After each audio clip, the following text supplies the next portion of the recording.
Hi, I'm Matt from Interformula, and welcome to our Research and Development Centre.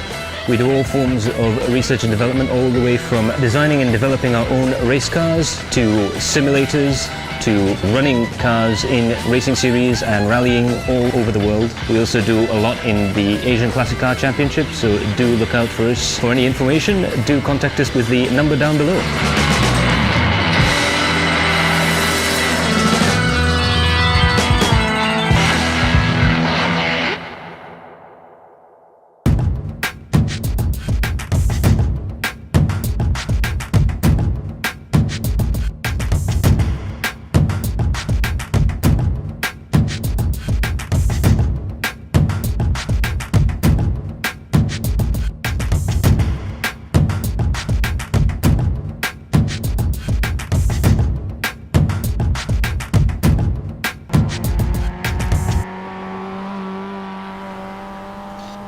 Good evening, ladies and gentlemen, and welcome to round 5 of the Adrenaline Impact iRacing Malaysia Championship.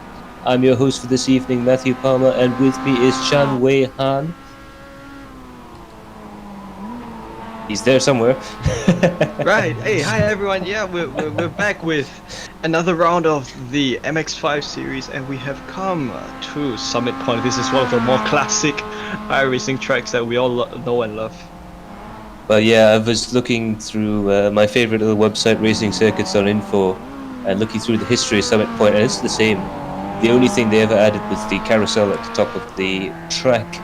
So that's going to be a very entertaining track. Hi, Matt. Oh, yeah. Hi again. We have the comment section up on the screen as well, so we'll be trying to interact with all of you guys down below. But before we get started, a special thanks to our sponsors: Works Engineering, Lucas Oil, Oregon Engineering, Stream.my, Simology, Pico Media, Sim Racing Enthusiasts, Turn Up Motorsports, and Interformula. So special thanks to all those guys, and a special congratulations to the SRE Endurance team at the 24 Hours of Spa that just finished at 9 a.m. Unfortunately, we had a big problem with Team A in the Mercedes AMG GT3. Both Team A and Team B were in the top split in the morning session. And unfortunately, on lap 294, Amanur Azam, Shafar Rifin, Jasrin Jali, Amir Farid, and Ilham Labi, that car had to be retired due to a accident damage.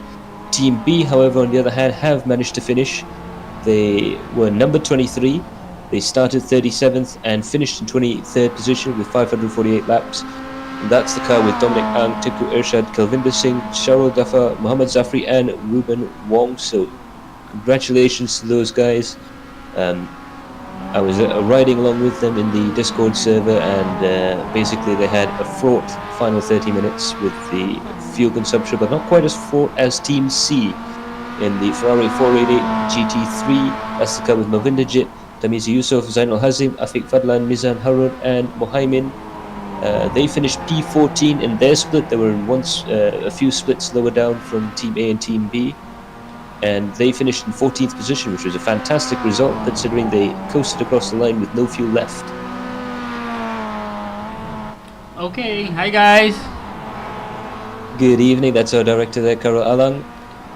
So we've reached round 5. So to quickly recap what happened in round 4, we'll just put this is the poster of last week's race. It was overwhelming grid, 47 full. So Matt will bring you the results.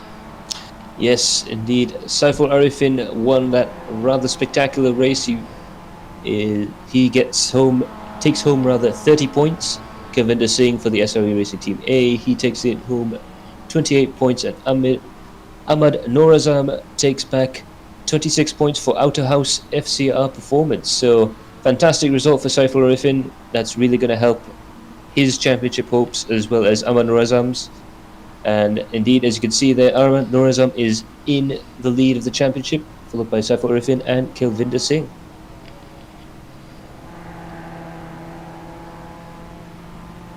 Now in the team's championship, Outer House FCR are in a commanding lead from the Uncle Racing team, but Uncle Racing team's got to really be quite careful because SSAD and Android King can take that second place position from them as well, quite close behind. Look, in 4th position down there, 121 points, is Speed Tavern Mai, followed by Kelvinder's team, SRE Racing Team A, and following that is Padawan SRC, Rab Pro Drag, and Todak Motorsports, which is the team of Ilham Halabi and Michael Hafiz. Further down, you see G29 Racing, Padawan SRC B, SRE Racing Team B, Hermanos Veloces, FR Garage Team, 778 Autosports, and YLab Motorsports. We've got a comment down there. I'd rather watch this instead of F1. Me too as well. Well, Okay, hold on, guys. Gonna load up the sim. Alrighty, so, Weihan, what do you reckon about this? Proper old school racetrack. Some places it looks pretty bumpy. What do you think is going to be the challenge for these guys?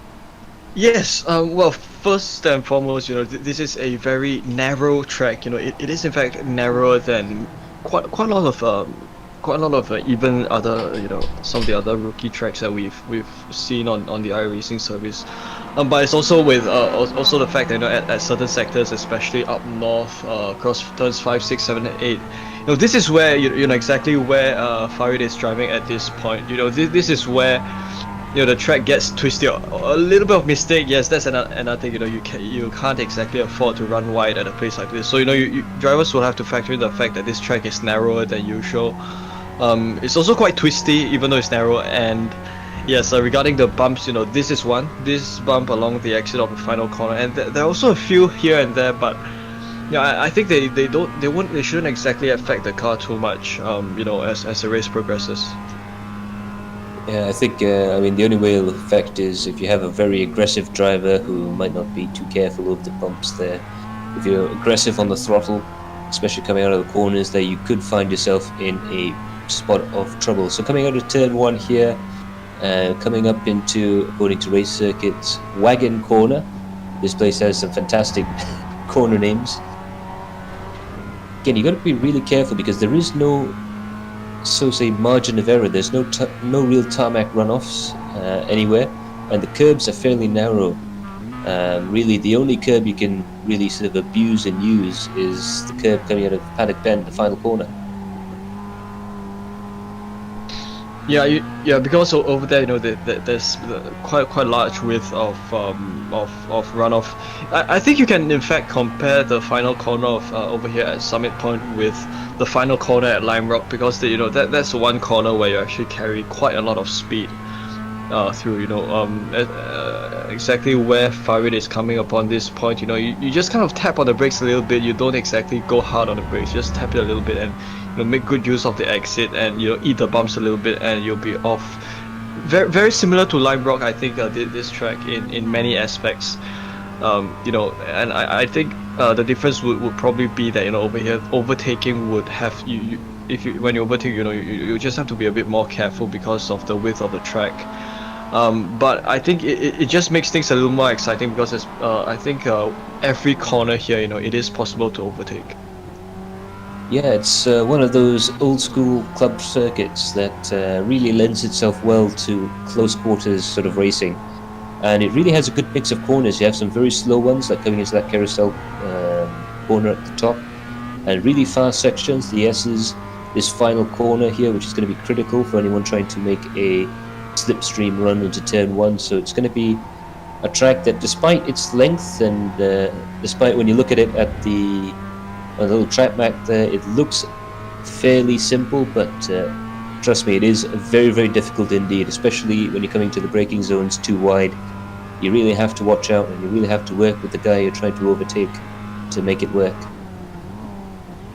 So one thing I really like about this track is you do see the kind of the lane markings along the middle. It kind of gives you the feel, that kind of feel that you're driving into some countryside roads. And of course the difference being that there are some barriers here and there, and also there are curves. But it does kind of add to a nice vibe of the whole old style kind of racing, old style of tracks and stuff like that. Yeah, no, it's absolutely picturesque. I think we're going to see some pretty decent pictures coming out from this event, but not only that, we're going to have a real challenge for the drivers. You can see there, Amanor, as I'm just getting caught out by that little patch of tarmac.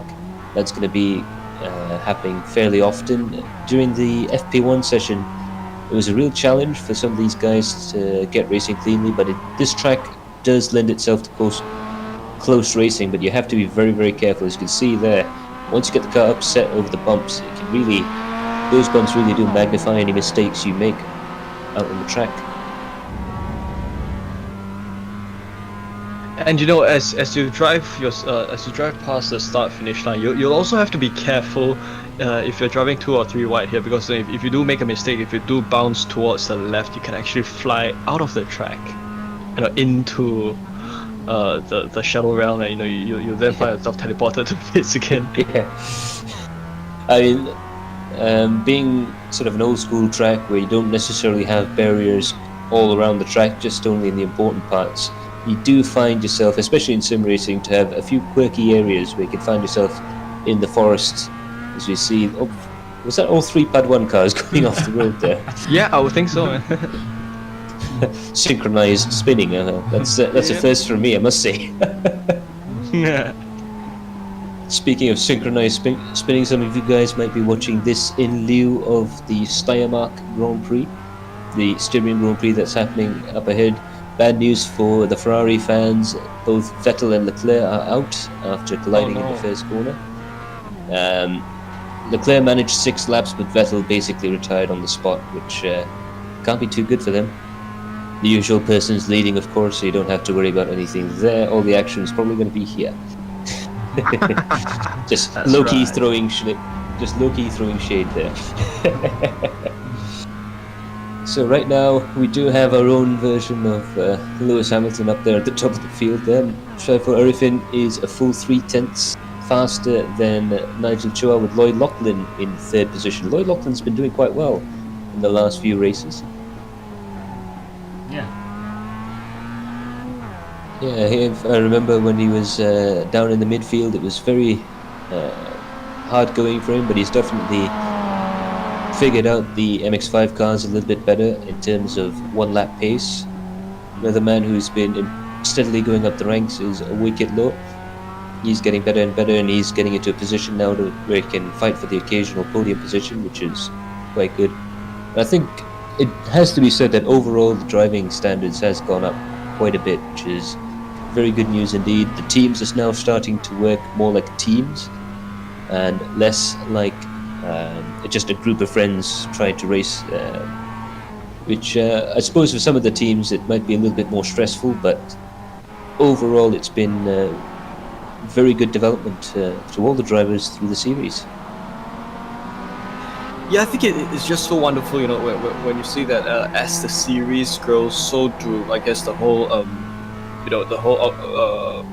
style of racing, as well as the whole organization of teams and such. It does, I guess, after a certain point, it does go to show that when you do go towards becoming more established as a team, it helps a lot. Once you do take into account all the dynamics that come with team racing, on top of, I guess, racing as a group of friends. You've also got the elements of practicing regularly, and different strategies that would only work when you race together with as a team.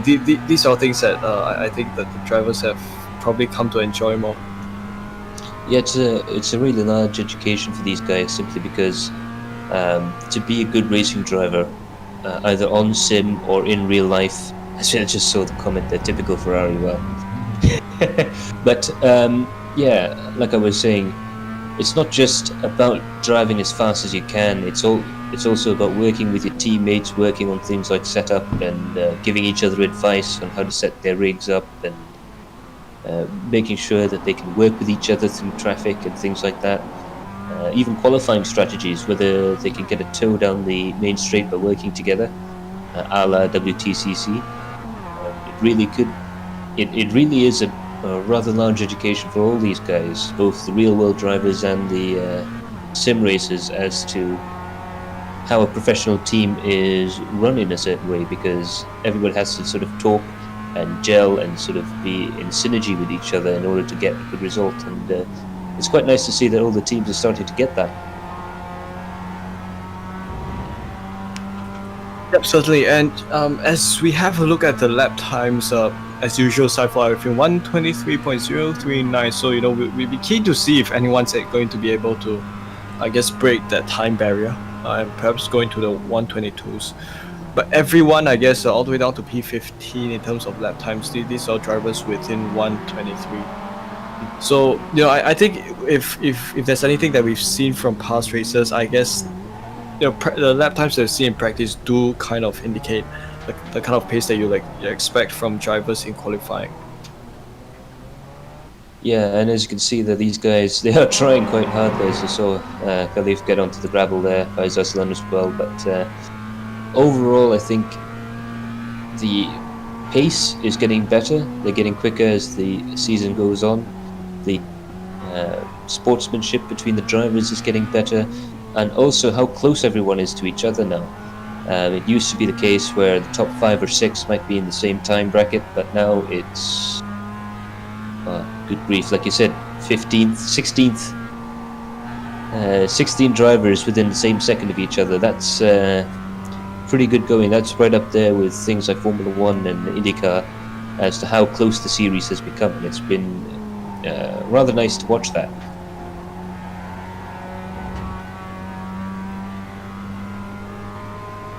So this is Faiz. He is in 9th at the moment, and he has a lap time of 123.784. So, I think if you do compare this track with Lime Rock Park, it is a little bit longer. In terms of that was just something that I was noticing. Also the fact that also if you compare it to last week at Laguna Seca, you can afford to use a bit of the gravel trap, especially with this corner. If you do kind of dip your wheels a little bit wide through this corner, it won't exactly do much harm to your pace. So it does show that this track as tight or as twisted as it may be, it is still a little forgiving, as you try to attack this track.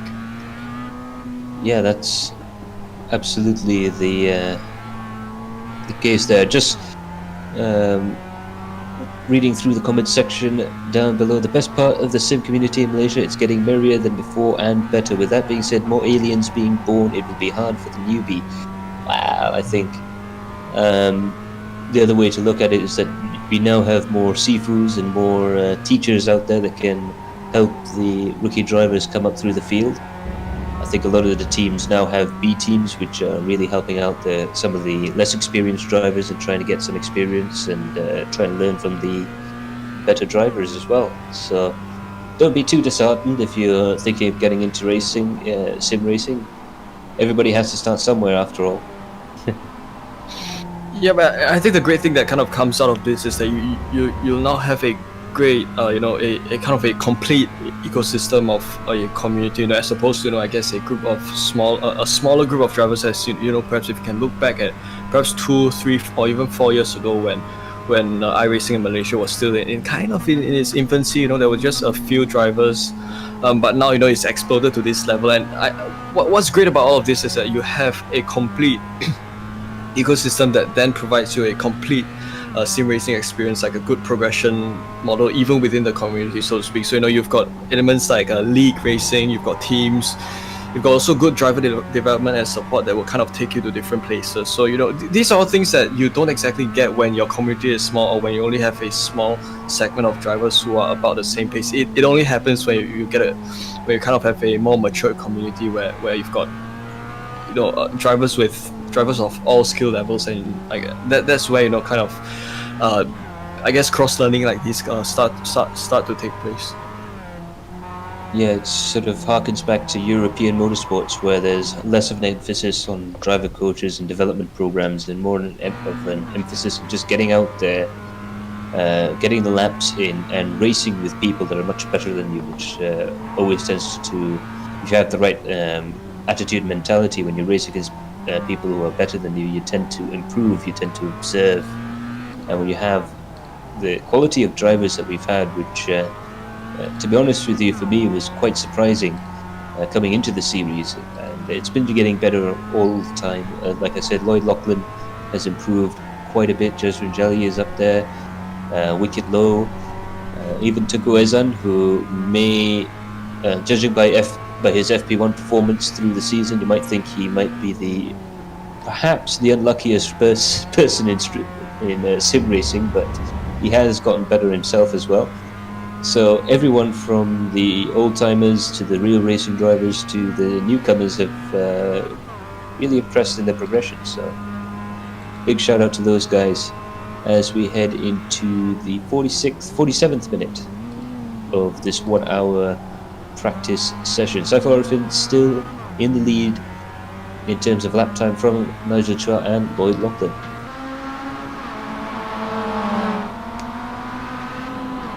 So we've still yet to see any driver in particular specifically breaking the 123 barrier.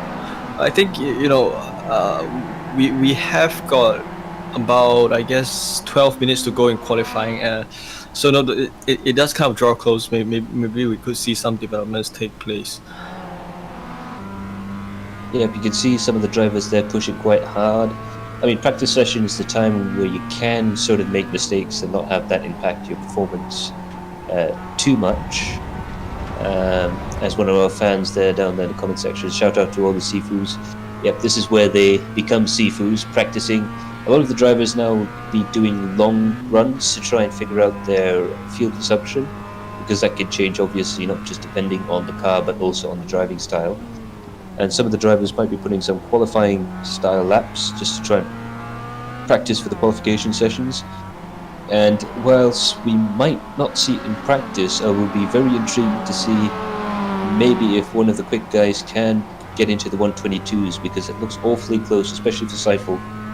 And I'm sure there's a couple of other guys, even some of them further down the order, who might be able to put a surprise on that front. Another good sight to see, every time you take the last corner, you do, when you get your wheels out on the dirt, you do kick some smoke up. And, it's just one of those sights that I remember when I used to race the MX-5, so every time I come past the final corner, I wouldn't know if that's dirt from people kicking up the dirt, or if that's someone who's probably blown their engine. So, I think we've oftentimes, we've been accustomed to seeing smoke as a sign of trouble. I think that's just something interesting that drivers might think of looking out for. Yeah, being an old school racetrack, the sides of the track aren't as manicured, so even when you get off the racetrack, it's going to be a little bit difficult to try and get the car under control. And even in moments where you just get that wheel off onto the dirt, it can be confusing for the car in front, because you might think that the guy might be about to have an accident, but around here you just have to be aware that around each and every corner there's going to be these little puffs of dust.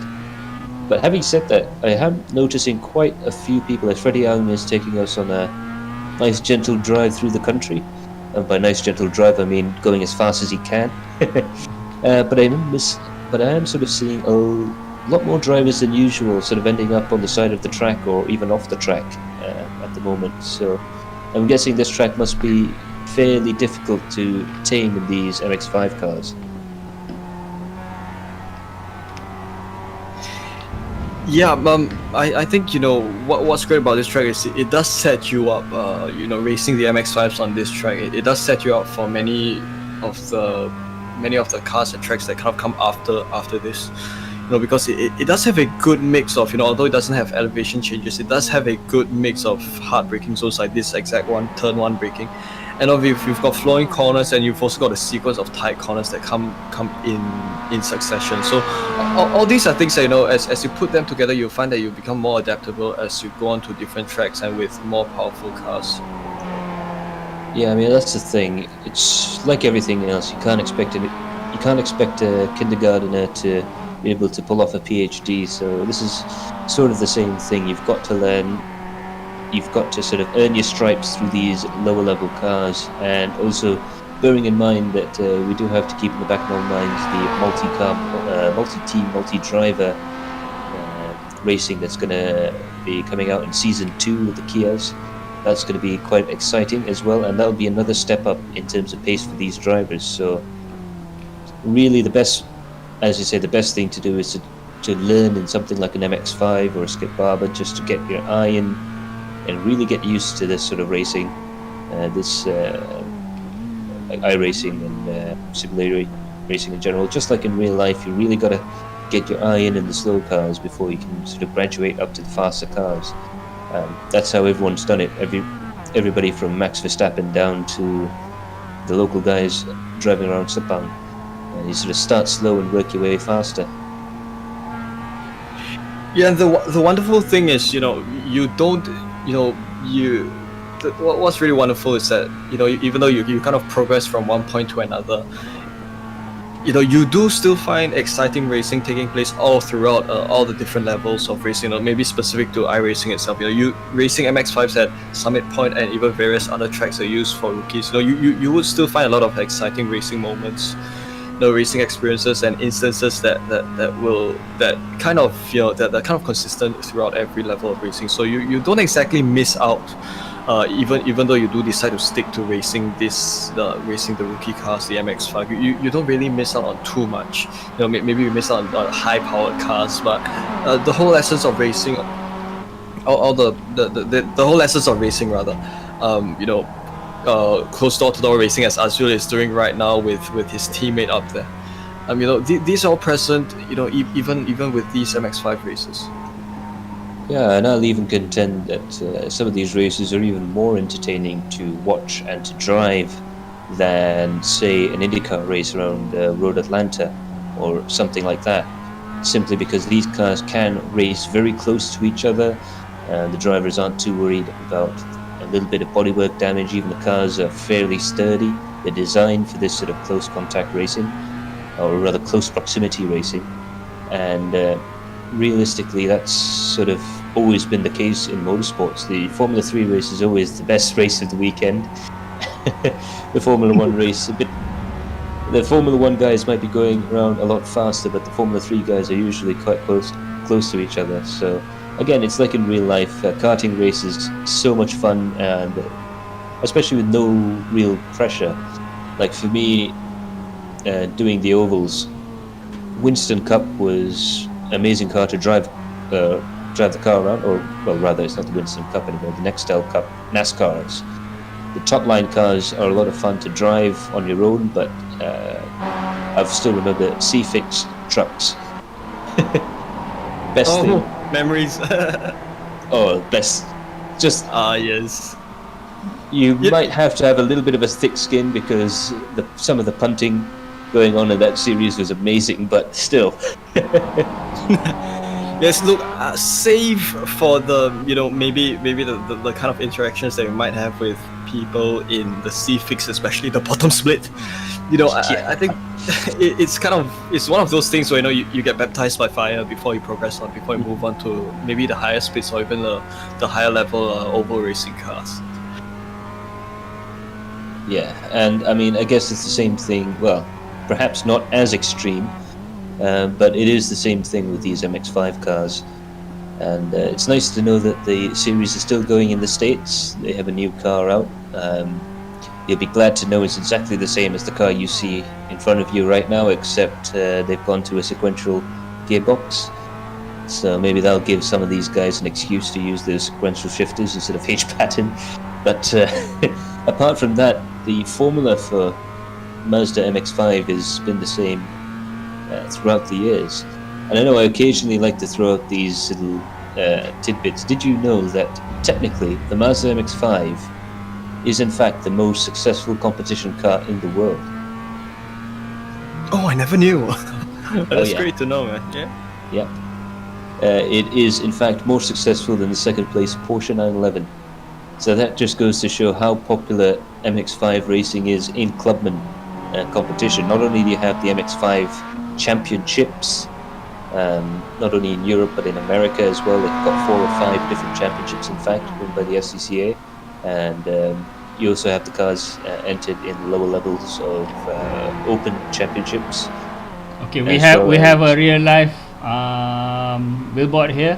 There we go. Saiful Arifin has now revolutionized trackside advertisement.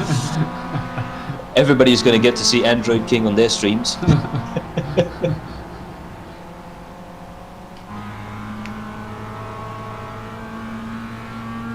But yeah. So we are coming to the final few minutes of practice. You know, as usual, we do have 1 hour of practice each race.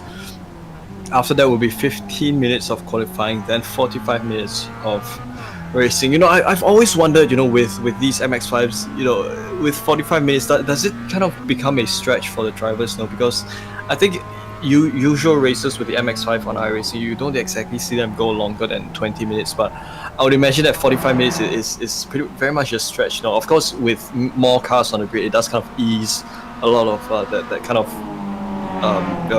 the requirement for it to, you know, to kind of last that long of a duration. But what do you think of, you know, such a long duration for an MX-5 race? Well, it really does add an extra layer of challenge compared to the usual 20-minute sprint formats. We've really brought a rather interesting level of not only endurance to the championship, but also a little bit of pit strategy as well, because as we're finding out, the fuel strategy that these guys need to sort of manage throughout the race has led to some pretty interesting results. I remember in Tsukuba, where Ilham Labi first brought out his zero-stop strategy, and that was a saga in and of itself. He kept trying that until he got it. He pulled it off, I believe, in round 3, and we were all sort of rooting for him to try and get that position. And it was great fun. Lime Rock Park, that was an entertaining one, and it also lets the race sort of unfold a little bit more. So it's very entertaining, but it is, I would have to agree, it is a little bit more of a challenge, because we are basically doing twice the distance that these cars would normally do, and even when you're doing practice races all throughout the weeks, you're only doing about half the length we're doing now. So it is an extra challenge, and I think it really hones the driver's stamina and concentration levels, and I think that's what we've been finding throughout the series. Okay guys, we're gonna have a quick break. Alrighty, so we're going to leave you with a message from our sponsors. We're going to have a quick break, and we will see you right after this. Stay tuned.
Hi, I'm Matt from Interformula, and welcome to our Research and Development Center.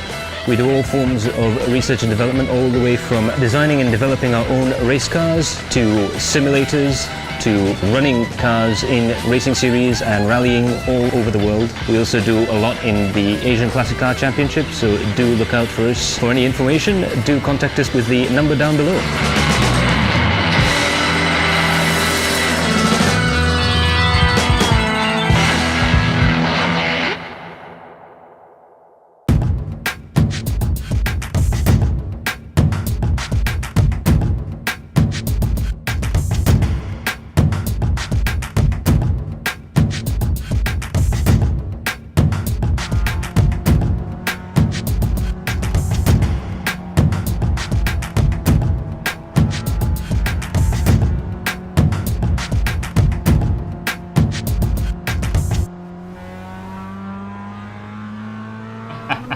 Okay, so we'll go on full screen. Alrighty, good evening and welcome back to qualifying here at round 5 of the Adrenaline Impact iRacing Malaysia Championship, right here just around the corner in Jefferson County, the Summit Point Raceway, and all these guys are going to go out there and try and push as hard as they can. Wicket Low is now currently in provisional pole position, although a lot of these guys will be going around for another lap, just trying to get some temperature into the tyres. We've got Adi Raimi now also going up through the field, but we're expecting 123s or maybe even 122s from some of the quicker drivers out there, and it looks like it's going to be a very exciting qualifying session indeed. Yeah, in fact, quite a large portion of drivers have already, in fact, done at least one lap, and they've had their lap times dialed in. But of course, it is short of the 123 mark that some of the faster drivers had earlier on. So this is a 15-minute qualifying session, which means that they should have, a total of 8 to 10 laps that they would be able to have to set their lap times. Yeah, that definitely is the case, although you have to, as usual with these shorter tracks, the bugbear is going to be trying to get out there in clean air, try and work with your teammate like Amir Faradian right now. He's just got a fantastic lap time of 123.557, helped along with Afizul there, further up ahead.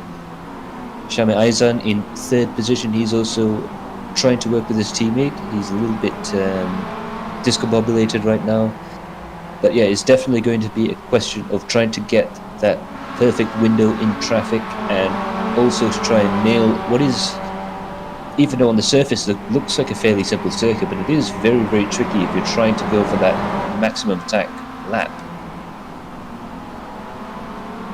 Yeah, I think given the fact that there are some points of the track where you can push, but also some points of the track where if you push too much, you will lose your car. It does become quite tricky for them to get to find the optimal pace and the optimal means of carrying speed across. So you would see cars, I think, losing their rear ends at different points because the way this track is, and also partly due to the way this car is.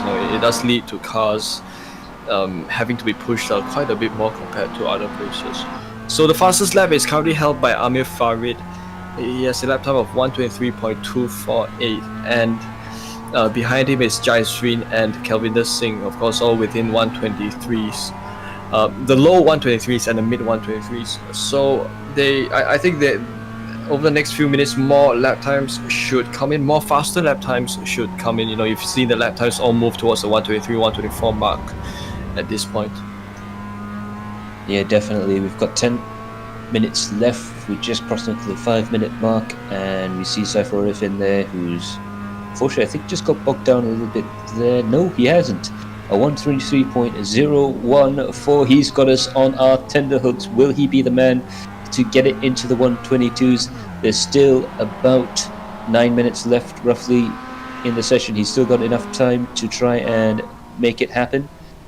As we see there, Wicket Low falling off the track. It is sort of the time to do the high-risk strategies, this qualifying sessions, especially with an open qualifying session.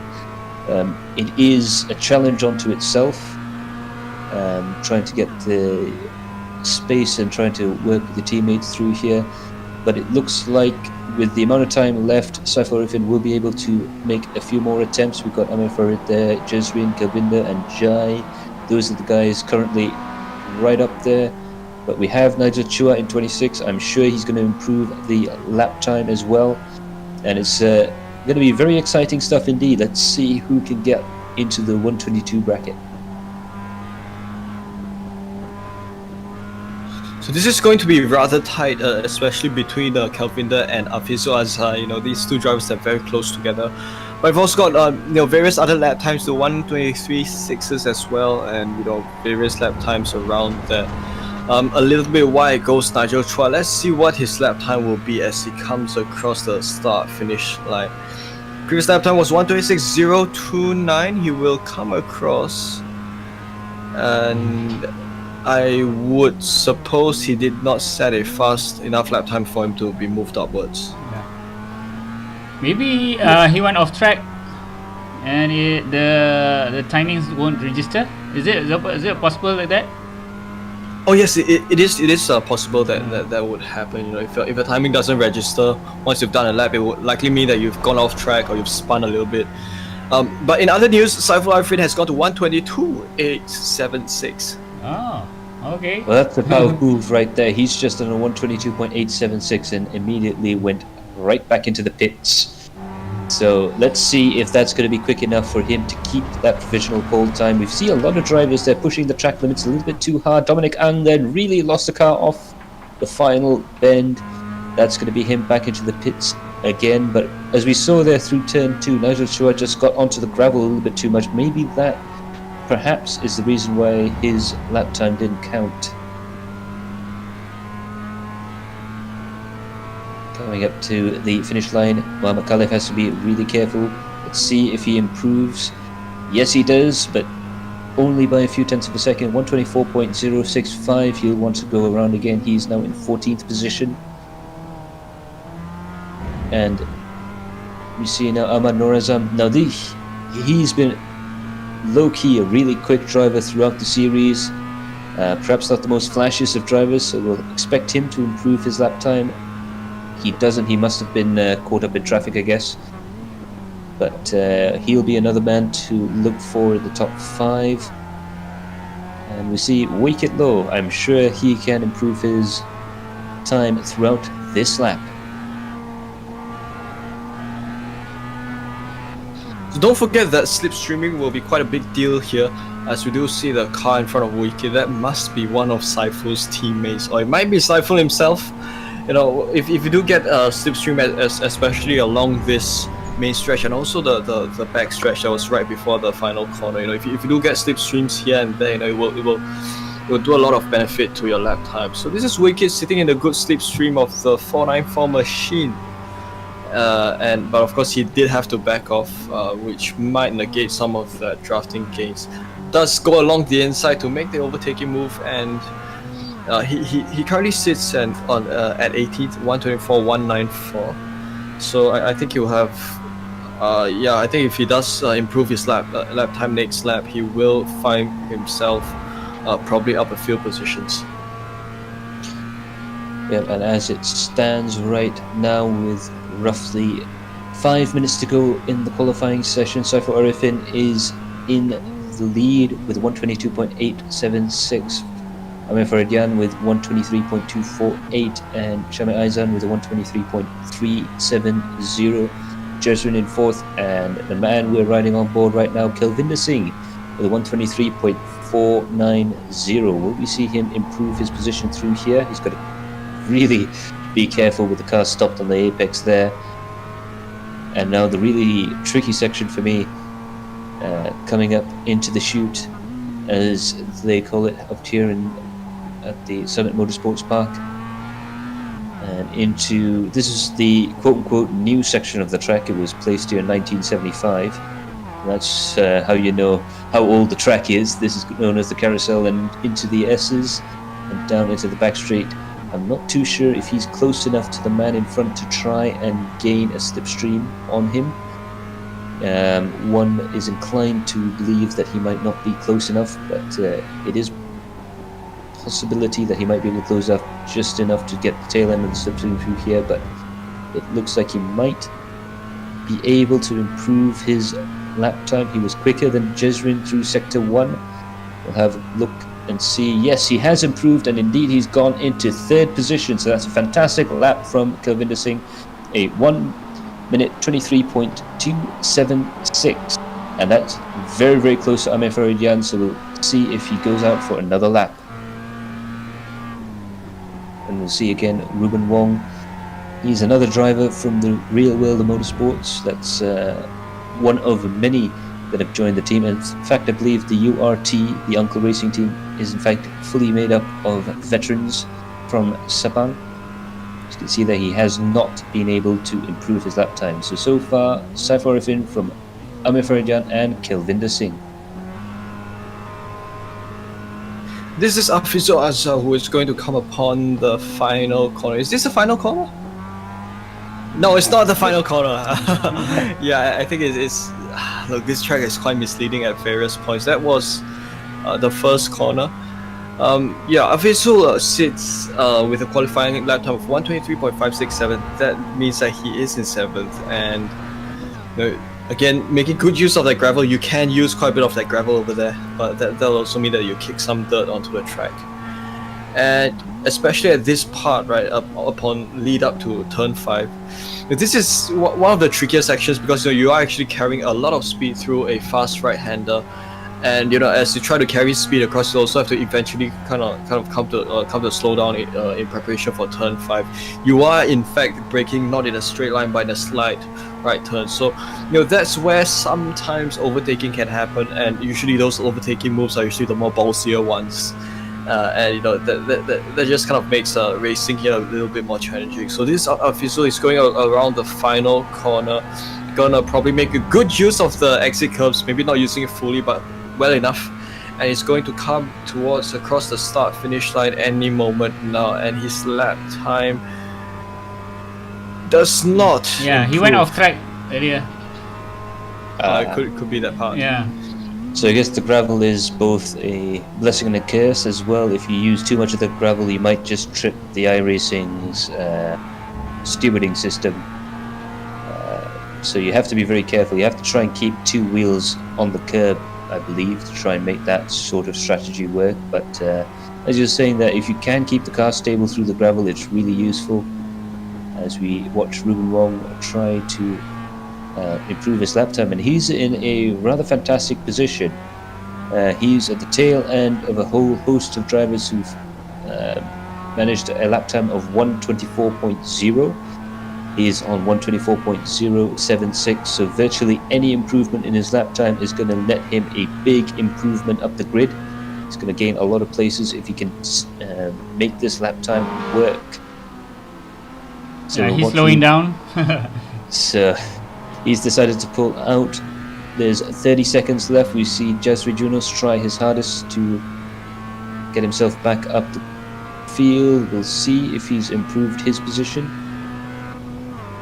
No timing. No, unfortunately, he has not improved his position. So it looks like, with 15 seconds to go, it looks like Saifur Arifin might have got it with the only 122.876, the only 122 lap so far.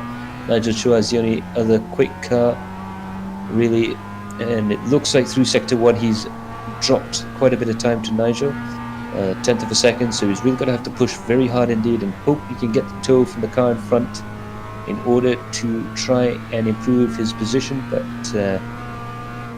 we'll see how that works out for him. As Azul Nazli up ahead is also trying to go for a fast time, and we'll see where Nigel Chua stands in the battle for the top 3 positions. He's second, so Saifur Arifin is still in pole position. Nigel Chua, a valiant effort, a 123.173. He knocks Kelvinder out of the top 3. He goes into second position with Farid third, Kelvinder fourth, Shamir fifth, and Jazrin Jali 6th position. It was such a last minute move by Nigel Chua to bring himself all the way up. And we've still got a couple of drivers who are still out out and about setting the final qualifying laps. This is Wicked. He is in 13th and he would very much like to... Oh, he's gone into pits. Yeah. Oh, that was... that was close. So we've only got one car left out there, the number 22. Is that Melvin's car? Oh, that was Melvin Ajit Singh and Oh, that's unfortunate for the last run. he had a fantastic chance, but well, there you go. Adley Berry there says, nice Speed Tavern. We notice we have a lot of Speed Tavern fans out there.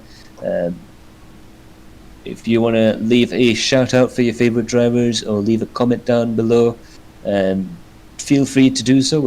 I'll try to read out as many of them as I can throughout the race. And whilst you're there, hit that like button, share it with your friends, and do subscribe to our YouTube channel for more great content. Yeah, we're waiting for grid info. Okay, there you go. So there we have it. Saiful Arifin is on pole position with a fantastic time of 122.876. He's made Android King SSAD a very happy team indeed. Nigel Chua is second for Speed Tavern. We've got a lot of Speed Tavern fans right now, so they're going to be absolutely on the money there. Amit Faridyan is in third, followed by Kelvinder Singh, Shamit Aizan, Jezrin Jali, Afizul Jai, and Eddie Adrian.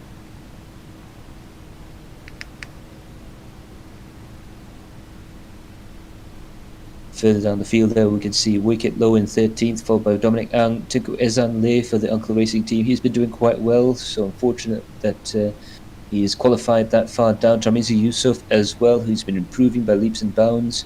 Faiz Aslan in 17th, Azam Manap in 18th position, Taufik Tahir is in 19th, Mohammed Khalif is in 20th, followed by Ruben Wong, Malvinder Jit Singh, Colin Chia, and Cheryl Norafuddin.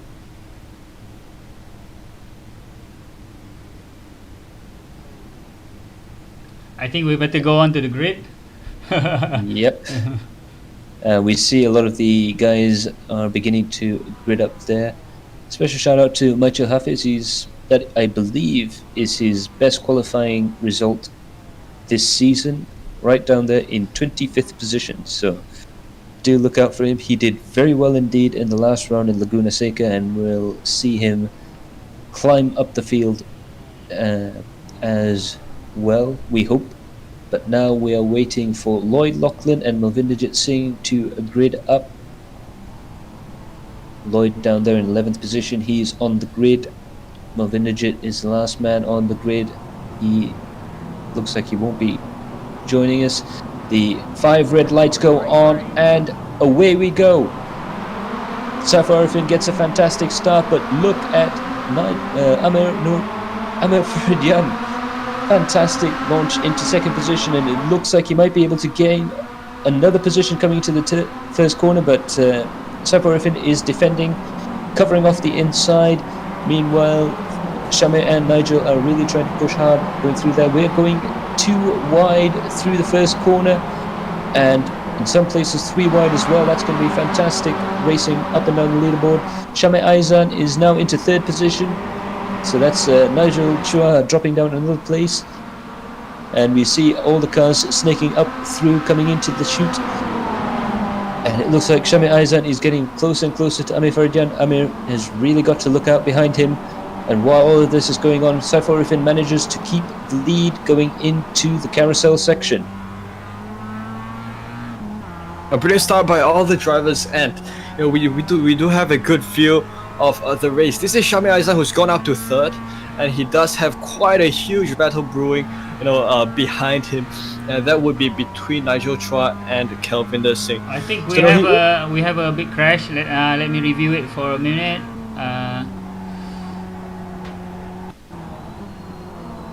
So might have had some crashes that might have taken place along the earlier part of the race. So this was through perhaps the carousel corner, and you can see that was initiated. Perhaps that might have involved some of the other drivers behind there, and it was just a matter of the cars being turned around, and it kind of caused a little bit of a roadblock along the middle of the carousel, which kind of took a few drivers out. So no yellow flags yet from our steward. So I think This race Great. still goes on. Yeah, it looks like we're still good to go. It's very difficult sometimes when you're nose to tail going through the carousel section there to try and avoid incidents like that. You can do. It only takes a very light touch through that corner in order to spin someone around, but luckily there was only 4 or 5 cars, I believe, that was involved in the incident, and they managed to get themselves out of the way. So our race director, good shout out to him, Paduka Shoaib, who's been very helpful throughout this series, so a special shout out to him. We'll join him later on during the broadcast after the race, and he's decided to keep the race going and keep the drivers in the lead. Saifur Arifin is in first position, followed by Faridian, Shami Aizan, Kavinder Singh, and Afizul Jai there. Lloyd Lachlan is showing up on my screen as out, so that might have been the biggest loser on that first lap through that incident. He may have been caught up in that accident, and now he is out of the race. Let's see what happened to him. Oh no, this was earlier. Yeah, he made entered a big crash.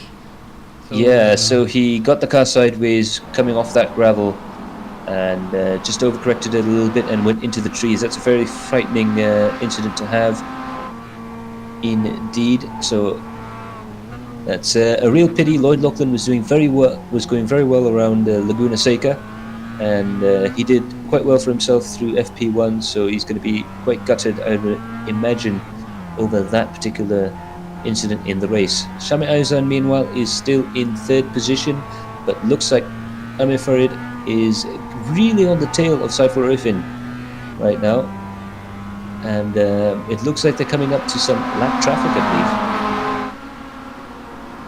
I think that's no, Sharil, maybe Sharil, yeah. No, Rap Pro Drag, there are only 3 cars. Melvin, maybe? Melvin? Yeah. So that's a pretty amazing incident there. We've had our first lapped car in the race, and we're only in the 4th lap of the race, so that's the front runners must be going very quickly indeed. But it looks like Saifur Arifin, Amir Farid and Shami Aizan are very close together, and it looks like Farid is challenging for the lead.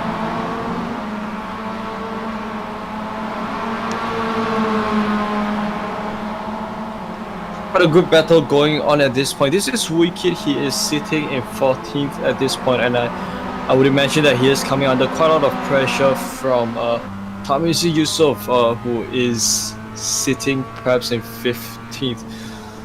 And Wicked is probably also going to try to close in his gap with Dominic Ang in 13th right ahead. So they come upon this tricky section, the carousel complex that comes, a succession of left, right, and then a right and left-hander.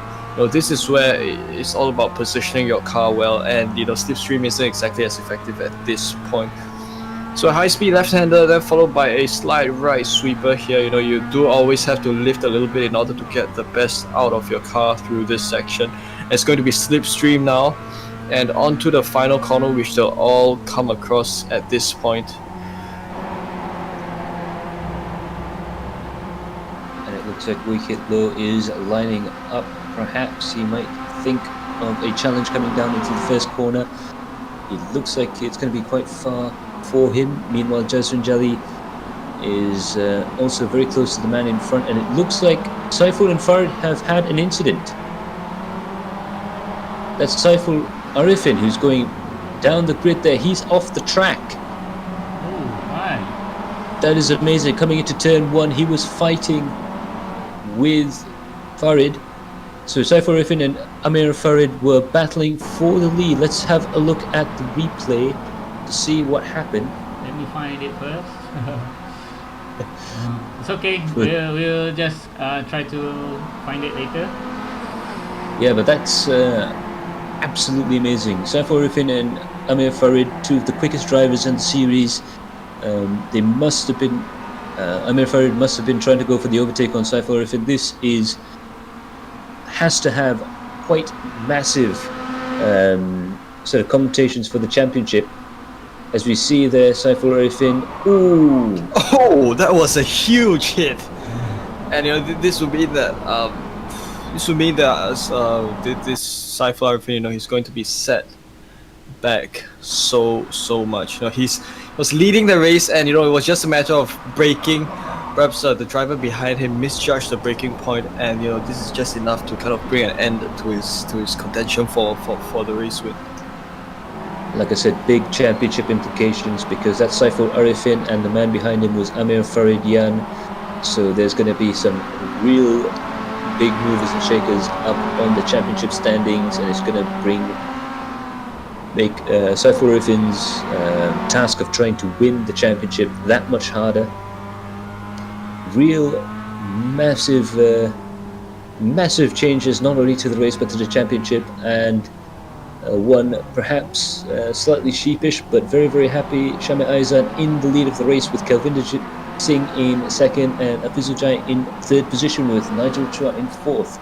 That is, and Eddie Adrian of course in fifth position. That's the top five really changing quite dramatically through the opening laps of the race here.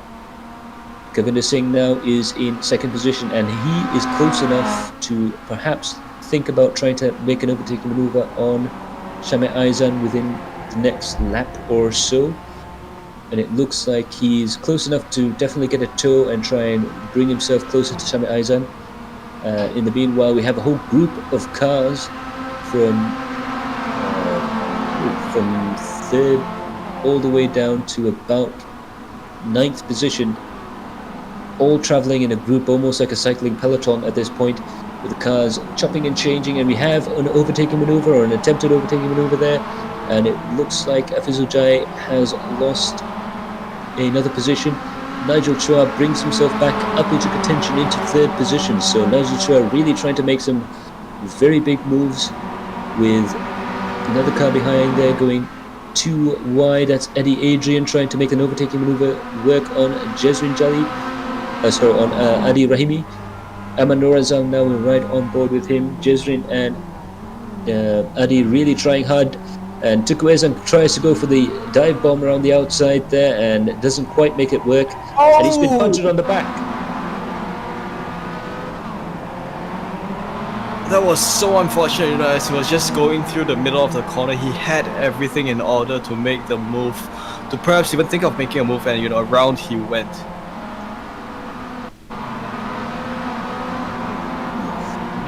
Just rewind a bit, see what happened.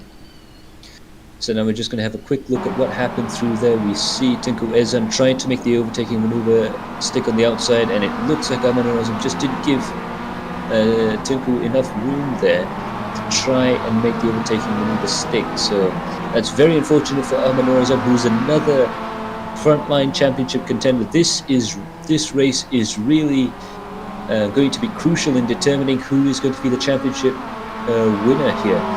So that's Aman Norazam and Saiful Arifin down, quite far down in the order, so that's going to be pretty spectacular. We're going to see, perhaps we might even see a new championship leader by the end of this race. Absolutely groundbreaking stuff. This is probably another battle going on between Jazreen and possibly that would be Adi, who we're riding alongside of. So there was quite a good battling as it went on the run down to turn 5, and right now this is Jazreen who's trying to hold off Tengku Ezan.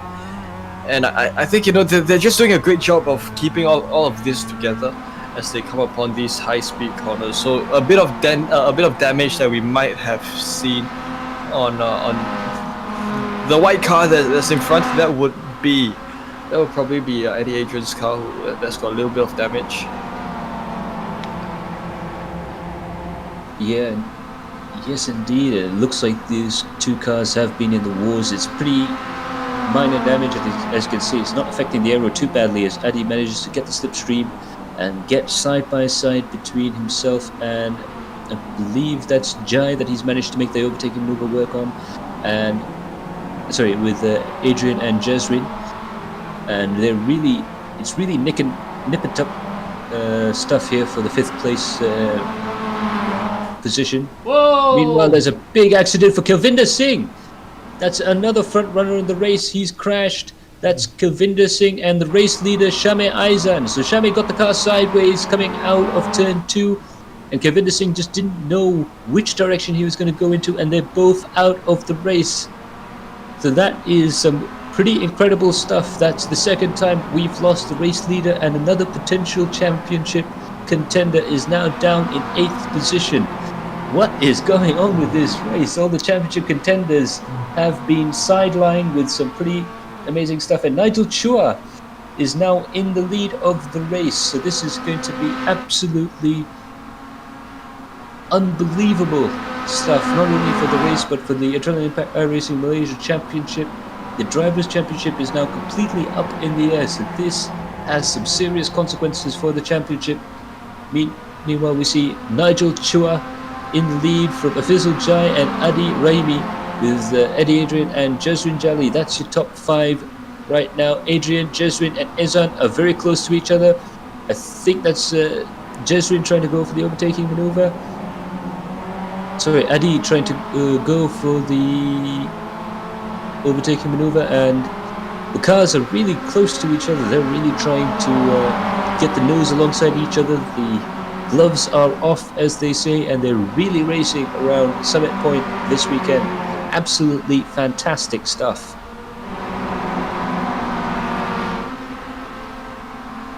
Yes, and this is wicked, and this is a battling that is taking place closer to the midpoint of the field. So we've had a wipeout of the first 3 drivers. Of course, earlier in the race we lost Cypher from the race lead, and a couple more drivers that we've just seen just moments ago. So of course, this does still mean that good, exciting battling does take place all throughout the field, evident by this one. And as Wicked holds on to 11th, he is trying to perhaps find a way through Ahmad Norazam, who has kind of fallen down to 10th. And here they come towards the final corner. And perhaps is Ahmad Norazam's car slightly damaged from the earlier incident? We've also got a car right behind him there. That's Saiful Arifin. He is a man on the mission. He's going to try and unlap himself as much as possible. We might see a back marker try to unlap the field. We know he has the pace, but we're going to have to see if everybody can try and help him along there. That's some amazing avoidance maneuvers from Ahmad Norazam and Wicket Low there. We'll have to say props to that, but Saiful Arifin looks like a man on the mission. He's driving almost with desperation to try and unlap himself. That's absolutely devastating news for him and for all of the championship contenders right now. But Wicket Low really has a sight in his mirrors as he's trying to chase Ahmad Norazam. And in fact, that little incident in the first corner has meant that he's lost sight of Norazam a little bit as he makes an overtaking maneuver on Shame Aizan. So we ride on board with Shame Aizan. He just got the car sideways on the curb there. Wait. So we watch Shame Aizan come into the chute, gets the car just a little bit wrong into braking, and big cloud of smoke there. It looks like he may have downshifted, perhaps made a money shift error, it looks like, because it looks like a rather interesting cloud of smoke. It's not brake lockup, it looks like. Maybe engine failure. Because he immediately straight up blew his engine, most likely due to downshift. Could have been downshifted. There was a loud bang there. Right, so it appears that Shame Aizan might have had as it is commonly known in racing, the money shift, when you go one too many gears too low, and unfortunately these cars don't have downshift protection. In fact, they're H-pattern cars in the game right now still, so it is possible to go from 5th directly into 1st gear, although from my rather amateur opinion, I don't think that's a very good idea to do in iRacing or real life. But that's going to be very, very unfortunate for Shame Aizan indeed. Nigel Chua still our leader from Afizul Jai, Adi Raimi, Tunku Ezan, Eddie Adrian, and this man here, Jeswin Jali, who's in the middle of a massive pack of cars from 3rd position all the way down to 7th, still all within striking distance of each other. So this is a battle that looks like it's going to go all the way to the end. with all the drivers really pushing hard to try and improve their positions. Yeah, man, this is Jaisrin, who is in 6th, and of course he is behind drivers from in 3rd, 4th, and 5th. So no, we are coming. We're not exactly at the halfway point of the race yet, but you know we are coming to a point where the field has kind of, you know, it's kind of opened itself up. You know, you don't exactly see everyone clustered together, although there are still very segregated packs all throughout the field. So that was Jaisrin, who was trying to perhaps make a move on Eddie Adrian for a move up to P5. So yeah, and it looks like Jezreel Jelly is going to be close enough to try something in this lap. Will he be brave enough to try and do it at the chute, or will he try and back off and conserve his momentum to try and make that overtaking maneuver stick? And it looks like Freddie Ang got really close to it. Not only did Jezreel have to worry about the car in front, but Freddie Ang now really attacking as hard as he can. It looks like Freddie's got a lot of pace going through the first part of the lap, and Jezreel Jelly looks to be perhaps a little bit quicker than Eddie Adrian coming through the final portion of the lap. So it really is different but equal battling, where the drivers sort of end up with the same sort of lap times, even though they make their times up in different places. But it looks like Jezreel Jelly is going to be able to try and follow Eddie Adrian onto the start-finish straight. Let's see if any of these guys are able to try and go for an overtaking maneuver. Tengku Ezan is up there in 4th position. He is getting closer and closer to Adi Remy. Will he be able to use the slipstream to get past? Not before the braking zone. They've got to really make sure they give each other space before they try and toss themselves off the road here. Tengku Ezan, a little bit of a bump there, just to let Adi know that he is right behind there. And Tengku Ezan really very close coming into the second turn. He's filling up the mirrors as much as possible. We see from the rear view camera of Adi Raimi, that is less than a foot there going through the apex of that corner between the two cars. It's going to be absolutely critical that he gets this corner just right. And ooh, was that contact? Yes, that was quite heavy contact, and that was kind of enough to throw both drivers. Oh, and we now have a case of the pile-up, and this has started to involve a couple more cars, and this does mean that Adi Rashid has been pushed a couple of positions down owing to that incident, and a little bit more of a tussling by some of the cars have gone around him. You know, it's just kind of been a sticky situation that these drivers have started to find themselves in. Is it the case of the classic Summit Point fever descending on the track? That was, we saw Tengku Ezan getting really racy, really trying to follow each other as closely as possible, and unfortunately that sort of backfired not only on Ezan's part, because he's going to have to overcome a 2.6 second deficit to the car in front, but you have to feel for Adi. He's now in the pit lane all the way down in 16th position. He must be furious at being involved in an incident like that. Unfortunately, it's one of those things that can happen in racing where you get yourself into a 50-50 situation. But as you can see here, Saiful Arifin trying to unlap himself from everything. He goes around, and it looks like Saiful Arifin gets caught up in the incident. That is going to be very bad news for him indeed, because he was trying to drive as fast as he can to try and get back up the field, and it looks like that has been another setback for him. Now he's back down to 32nd position, so that's going to be a real challenge for him to try and get back up to the top placings. Shami Aizan also in 30th position. He was, I believe, at one point leading the race. He is now down in 30th, so that's another unfortunate driver. We've had a real roller coaster of a race right now, ladies and gentlemen. Lots of winners and losers, and if I was Nigel Chua, I'd be counting my lucky stars all the way up in the front of the field. But that's Nigel Chua, the man who was battling with Shami Aizan for the lead. He's now going to come around, and if he's got enough pace, he's going to try and lap him. A mere 5 laps from the incident happening. That's Jezreel Jelly in 4th position, meanwhile chasing down Eddie Adrian. They've been having a real battle for the final podium position right now, and Jezreel Jelly is getting closer and closer to Eddie Adrian. This might be a really consequential fight for those guys. They're really going to improve their championship standings by quite a lot at the end of the race. Meanwhile, Faiz Aslan also trying to chase down Tarmizi Yusuf with a really rather frightening sight behind him. That's Saiful Arifin, who is really pushing as hard as he can to try and gain back those positions, because we know Saiful Arifin is fast enough to unlap himself. But the challenge for him is not so much whether he's fast enough, but whether he can get himself through traffic cleanly and quickly. So this is going to be a very interesting challenge for Saiful to try and get himself up into the top placings again. So this Faiz Aslan, who is also facing a little bit of a challenge of his own. So he is 8 positions from where he began from. He is a second ahead of not exactly a second at this point, or he might have come across some lap traffic.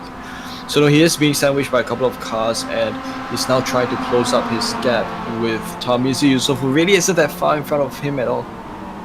This is going to be an overtaking move that might take place as they go around the first corner. This is going to be the race. Oh, a little bit of a mistake by probably Faiz. He dipped the inside, and that kind of unsettled the car a little bit, and that is going to leave himself probably open to perhaps a potential move by Taufik. Yep, and it looks like Taufik there is going to try and close up the gap there. The Saiful Arifin, who's technically a back marker between Faiz Aslan and Taufik right now at the moment, really worrying sight for Faiz Aslan. You don't normally see the championship front runner right behind your mirrors trying to get past you when you're in 9th position, but that is the situation we find ourselves in right now. Yeah, the difference is with this time there's no blue flag. Yep. Yeah, the difference is, as it was pointed out, there is no blue flag for the car in front, so Saiful Arifin really has to battle his way through the field pretty much twice at this point. But you have to admire him from trying. He never gives up. In the meantime, Tarmizi and Wicket now has lost a little bit of the fire in their fight. Wicket starting to pull away quite a bit. Meanwhile, Faiz is getting closer and closer to Tarmizi. As you can see down there in the background, Tarmizi is going to be really watching out for himself. The gap is changing, and it looks like Faiz managed to get himself in the lead. Meanwhile, Calvin Ha is also in a group of cars with, I believe that's Aslan, Ruben Wong, and Azman up ahead. So this is another battle further down the order it's a battle for 11th position, basically. And that's Aslan Mala, who's managed to catch up with Ruben Wong. Ruben's pushing the car very hard indeed. You can see him sort of 4-wheel sliding the car through the corners here. It really does bring you to the point that the MX-5, it almost reminds me of a little puppy dog. The back end of the car is sort of a bit playful. It wants to slide around a little bit, and you've got to do your best to try and tame the very lightweight, spry nature of this MX-5 car in order to make a move stick. But that's Ruben Wong right there, trying his hardest to close up to Azman and try and make gains and try and hopefully get into the top 10 later on in the race. This is going to be Tengku Izanleh and Eddie Adrian. Both of them, they are now side by side down the main stretch, and they are going to approach the braking zone. So that would have been Tengku Izan who had made the move up to P3, and he seals that off. It's going to go take a little bit of a wider line through the exit, and that might or might not open up a gap for Eddie Adrian to kind of retake that move. But thus far, Tengku Izan has sealed his move for 3rd position. They come upon a bit of braking for turn 3, this left-hander. Not using the gravel this time. Of course, sticking to the curves. That's usually the safer line to take. And they come going fast down turn 4 and turn 5. So, of course, this was where usually drivers would carry a lot of speed, and you cannot carry too much speed through that section. So, Tengku Izan will be hard pressed to try to defend his newly gained 3rd position from Eddie Adrian. Yes, that's right, and it's going to be hard work for him. He's almost in a position where he doesn't have to worry so much about the car in front. Afizujai is 10 seconds ahead, but he's really got to worry right now on Eddie Adrian. He will be driving with one eye on the road, one eye in the rear view mirror, and the third eye on the battle box right now. Okay, just what trying happened to here? make sure- Let's try to rewind. Battle between Try Kevin and have a Ha look. and Azman. So now we're just going to have a quick replay and a quick look at Azman Abdullah. He gets the car sideways through the S's and just misses Calvin Ha there. So he was trying to battle quite hard with Calvin Ha, and unfortunately that has put him off the road.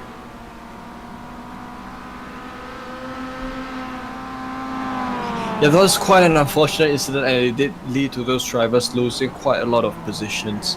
So we are back with Fizu Jai and Tengku Ihsan Lei. So Tengku Ihsan, of course, he's managed to make a couple more gains. You know, he's built a bit more distance ahead of Eddie Adrian, but of course Eddie does not want to let go of this just yet. But he's got he has a huge gap to kind of close up if he wants to go up to Afizu Jai in second, who is 11 seconds ahead of this battle pack. So now we do get a good perspective of a possible battle that might take place between Ahmad Norisam and Eddie Adrian in 4th and 5th. Of course, this is entirely a 4-way battle pack from 4th down to 7th. That is also being led up front by Tengku Ihsan. And it looks like Ahmad Norisam there is getting very, very close to Eddie Adrian, and Jasrin Jali is getting even closer to Ahmad Norisam as well. So this might be an overtaking maneuver. Let's see if Norisam can make it work under braking from Eddie Adrian. They get side by side. It's going to be the battle of the brakes. Who's got the cooler brake? Who's got the cooler head in racing? It looks like Eddie Adrian manages to block him off, but Ahmad Norisam trying to go for the switchback. It's a very popular maneuver here coming through turn 1, but now Ahmad Norisam is on the outside. Norisam is on the outside, Eddie Adrian is on the inside, and Eddie Adrian manages to take that position back, and it looks like it's still not over yet. Coming out of turn 2 and coming up into the chute, they're both side by side. Will Adrian be able to make this stick? No, he doesn't. Ahmad Norisam manages to get into the inside. Will Ahmad Norisam make this stick? They're still side by side. They've been side by side all the way through this lap. This is absolutely fantastic door-to-door racing here. And it looks like Norisam has to give way to Eddie Adrian. That is fantastic racing all up and down the leaderboard right now. And Norisam and Jasrin Jali are both very close. Behind, Termizi is also fairly close. But Eddie Adrian is really pushing hard to try and run away from Ahmad Norisam. But Ahmad Norisam is just a little bit quicker coming through this corner. As you can see, he's using all the road and more. Jai went into pits, so he's one of the first to go to the pits. So yeah, we now have the first of the pit stop runners. Afizul Jai is going for a very early pit entry. We normally see these guys try a late one-stop strategy, but it looks like Afizul Jai is trying a different strategy, and Khalif as well has gone into the pits there, so it'll be interesting to see where Jai ends up. Meanwhile, Jasrin Jali there, still the battle for third position as it is right now, effectively 4th, is still ongoing with these guys. It's an absolutely entertaining racing right now with, let's see, Eddie there in the background. Norisam still very close to Eddie Adrian, so Eddie has to really work hard to try and make sure that Ahmad Norisam doesn't get another chance going through there. But that was some brilliant fighting on that previous lap. Practically half the lap side by side. Yes, a great battle indeed. So of course, with that pit entrance, we would see perhaps more drivers beginning to go for their pit, for their fuel stops at this point. No tire changes. Perhaps with the MX-5s, the tires are quite durable, so they can last for far longer than this. So Jasrin has found himself to be further back from Ahmad Norisam and Eddie Adrian, who is going to go side by side through. And this is going to be Ahmad Norisam, who's gone along the inside and possibly made the move up to 3rd. But is this going to be a comeback by Eddie Adrian? Is he going to perhaps find a way through once again? Or is Ahmad Norisam able to hold on to his 3rd position. So a bit of bumper to bumper contact, and that would leave Ahmad Norazam just a little bit further ahead at this point as they come upon turn 3.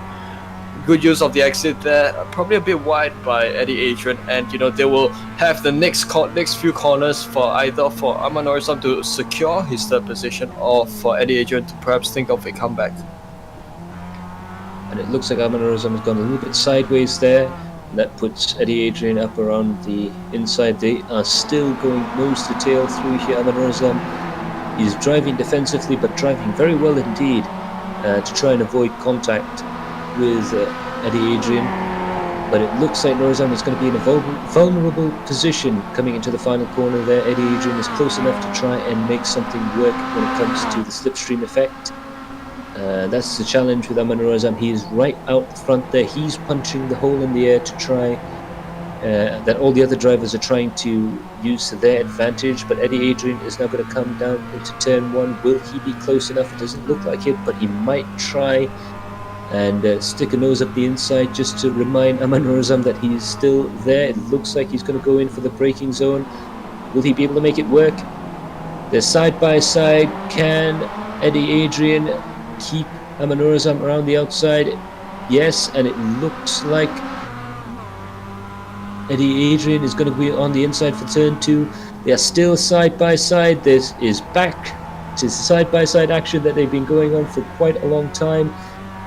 Still next to each other. This is going to be absolutely fantastic coming down into the short chute here just before the carousel section, and Ahmad Norazam manages to get back in front of Eddie Adrian. This is a battle that has really been very spectacular indeed. Now we're coming through the S's and on the run up into the final corner, and it looks like Eddie Adrian is much closer to Ahmad Norazam than he was the previous lap. Can Eddie make the slipstream work for himself? Like I said, Ahmad Norazam really at a slight disadvantage through here. No, Eddie Adrian's going to try through the final corner. It doesn't make the move work. And now we've got Jezrin Jali, who's gone around the inside of Eddie Adrian, and he's managed to get a position. Will he be able to make another move on Ahmad Norazam? It looks like Ahmad Norazam manages to get into second position. Eddie Adrian is third and Jezrin Jali in fourth, but that almost looked like Jezrin Jali was able to completely overtake the entire field, but he decides to back out of it. And these cars are closer than ever. Have you ever seen racing like this before? What makes this all the more exciting is that you've also got a mix of drivers who are a lap down. That is Saiful Arifin there, likely him who is behind there. And this is Eddie Adrian. He's gone to, perhaps think of a little bit of an attack down the right hand, but of course he thinks better of it and thinks of making his move perhaps later on, saving it for a better opportunity. So he comes ever so close to the rear bumper of Ahmad Norazam. So of course, with the pit stop move by one of the drivers earlier on, this does mean that Ahmad Norazam has been pushed up to second and Eddie Adrian in third. So Jaisun Jali is in fourth, and as you do see two of the cars behind there, those would likely be lap traffic. So Teguh Sanlei has gone into the pits, and this is going to temporarily cede the race lead to Ahmad Norazam and also move drivers like Jaisun Jali up a position. Yeah, and we also see Eddie Adrian shadowing Ezan into the pits there. That might be a wise maneuver. We'll see if Teguh Ezan has got the pit calculations just right. Both men are into the pits. Azman is also in the pits. But right now, Norazam is temporarily into the lead, followed by Jezrin Jali. Taufik is surprisingly up into third position. Faiz in fourth, and Nigel Chua in fifth position. So this is going to be very interesting to see where they're going to shake up, and we'll see if the guys who haven't stopped yet can make up enough time to make the overcut work, or if Nigel Chua has managed to try and gain the upper hand. It looks like Nigel Chua is, by my estimations, only about 8 to 10 seconds away from the lead, so it looks like Nigel Chua might have been able to make the undercut work. He is definitely pushing the car as hard as he can to try and catch up to this battle which is now currently the battle for the lead. Jezrin Jali is really going to have to work really hard to try and keep Taufik behind him, with Faiz a watching brief further down there. As Aman Norazam goes into the pits, he is reacting. Taufik and Faiz also go into the pit lane there. And right now it's Jezrin Jali with Saiful Arifin right behind him. Now it remains to see if Jezrin decides to give Saiful Arifin that position. It looks like he's not going to try and defend, which is a wise move considering Saiful is just trying to unlap himself and try and get himself further up the field. And Azul Nasri also behind him, so Jezrin Jali has to really remember that he's not in 24th position, but in fact he is the leader of the race, so it really depends on whether he's going to let these guys go past and be in a comfortable position, or if he's going to try and stick with these cars because they're going quite fast. So of course it would kind of be to Jezrin's benefit if he's able to stick to these to Saiful Arifin behind him, in order to kind of, you know, both drivers working with each other to just pull themselves through. You know, it does make you faster, you know, as opposed to, you know, perhaps exchanging positions a little too much. And we are now with Eddie Adrian. He has rejoined the race in 6th after his pit stop, and would appear that a good half of the drivers, or maybe more than 2/3 of the drivers on the field, have made their pit moves, and you know, we've just got a few other drivers who are yet to make their pits. So Jezrin is, of course, he's in the race lead, but he's yet to pit, so he might go for the pit move any moment soon.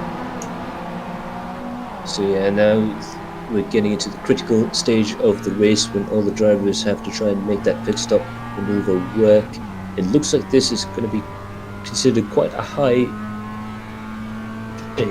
fuel consumption circuit. There's a lot of fuel burn going on around the circuits. So I don't think anybody will be really in a position to try and do this without taking a pit stop. So as you can see there on the graphic on your screens, there's only a couple of guys who haven't pitted yet, and it looks like they might be heading into the pits fairly soon. But meanwhile, Jezrin Jali out there, out in the front with Nigel Chua really clawing up into 2nd position. So it remains to be seen if Jezrin can really work with the cars around him and really push himself up into the front, and really try and, the main thing for him is get that gap as big as possible. Kalvinder Singh is now battling with Tunku Ezan, who's had a real roller coaster of a race. He's been battling up and down the leaderboard. There's been contact, there's been virtually everything. I do know that Tunku Ezan, aka Mr. 10, he's a bit of a well-known character in sim racing as well as the real world of motorsports, and he's got his own stream coming up. And I don't know about you, but after the end of this race I might have to go over and check his stream out, because that is a man who's having a lot of fun indeed. Oh, that is so great to hear. You know, you've got, you know, I think with live stream races, just kind of adds all that level of excitement. You know, you've got more people who are able to watch the race and, you know, even enjoy the race as you race yourself. Of course, this is Kalvinder Singh, who is yet another streamer. So both streamers going head to head with each other for 4th position, and they've also got Eddie Adrian, not, you know, just trying to light the fire right behind them, and, you know, try to make this whole thing more exciting. They go side by side through turn 1. It's going to be exciting, as it's going to be quite a wide run through the exit of turn 2, and Tunku Ezan would be able to hold on to his 4th position, but of course Kalvinder is not going to just let this go too quickly. They are going to come through this tricky left-hander, but of course they do it so well, they nail the exit of this corner. You know, Eddie Adrian possibly also having done so. And now we just have to have a look at how much speed they carry into this corner. So Tunku Ezan carried a little more speed than Kalvinder Singh, so pace advantage might actually it's probably gone to the favor of Tunku Ezan, but he's probably gotten a little bit of a wider line through the right-hander. And as they come towards these segments, you know, I really love this corner. You know, this corner, this right-hander turn 7 is very nice where you just hit the apex smack, which sets you up well for these series of S's. Now go back to the race leader Nigel Chua and Jezrin Jali. Of course, Jezrin has come into the pits. He is going to exit the pits, and let's just have a look at where at which specific point he rejoins. He's going to rejoin ahead of Tengku Ihsan, of course. That would be a lap car that's kind of past him. And yeah, look, you can just see the two pink and red cars, thundering down the main stretch as Jaisrin just kind of inserts quite far ahead of them. Jasrin's done well to put a lapped car between those two drivers because they're in a unique position of battling quite hard with each other and also going at a fairly decent rate. Normally when you're battling against each other you tend to lose quite a lot of time because you're not taking the ideal line through the corner, but these two drivers seem to be making it work, and definitely very, very spectacular driving right now. Govinda Singh is starting to get a little bit more adventurous, a little bit riskier line through turn 2, coming into the chute and into the carousel section there. Tengku Ihsan seems like he's getting a better feel for the brakes than Kelvinda coming into that section. It really is all about not just brake power but brake feeling going through there, and it looks like Tengku Ihsan has got a slight advantage through there, but Kelvinda managed to make that car hook up through the S's so well, and it really is coming into a sort of a very turning into a very much a equal battle. Having said that, it looks like Kelvinda Singh has managed to get his car further down the road, and it looks like he might be set in 4th position. Eddie Adrian, however, is very close to the back of Tengku Ihsan, and it looks like he might be thinking in the next lap or so to try and make that move stick. But Nigel Chua has managed to undercut the field. He is in the lead, 3 seconds from Jezrin Jelly, who's a further 5 seconds up the road, and it looks like the amount of time left to go, knock on wood, it looks like Nigel Chua might be able to make this work.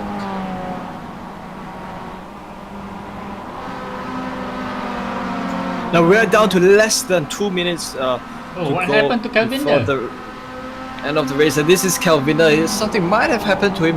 He's lost 2 positions. That was Tengku Ihsan, who he was in fact around with Tengku Ihsan. So we have a look at the replay.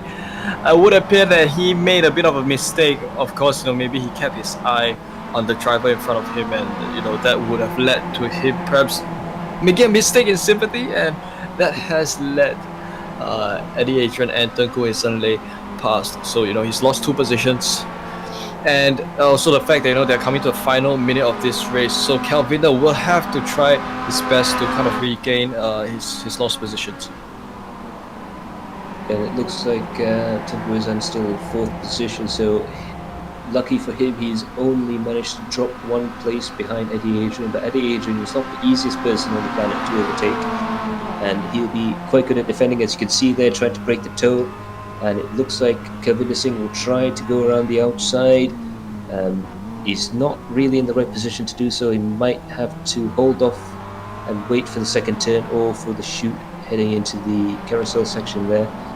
But it looks like the battle, the 3rd, 4th and 5th is really pushing up high. Nigel Chua has dropped down into 3rd. And he's slowing down. He is slowing down. There's something wrong with that car. That is amazing. Yet another leader has fallen into problems, but it looks like the car is going very slowly indeed. You can hear it. There's something up with the car. And that is going to be heartbreaking for Nigel Chua in the final minute of the race with a comfortable lead, and there appears to be a mechanical problem with the car. It could be that he had run out of fuel. Possibly, perhaps as he's taking his car this slowly through the race. Yeah, maybe not sufficient fuel on his pit stop. Yeah, perhaps he underfueled the car just ever so slightly. He cut it a little bit too close, and it looks like Afizul Jai is going to be your man who's won the race, followed by Jezrin Jali and Tengku Ihsan Lay, with Eddie Adrian 4th and Kelvinda Singh unfortunately just not quite close enough to get into the 4th position. He's in 5th. Ahmad Norizam in 6th, and Faiz in 7th. I do apologise. Afizul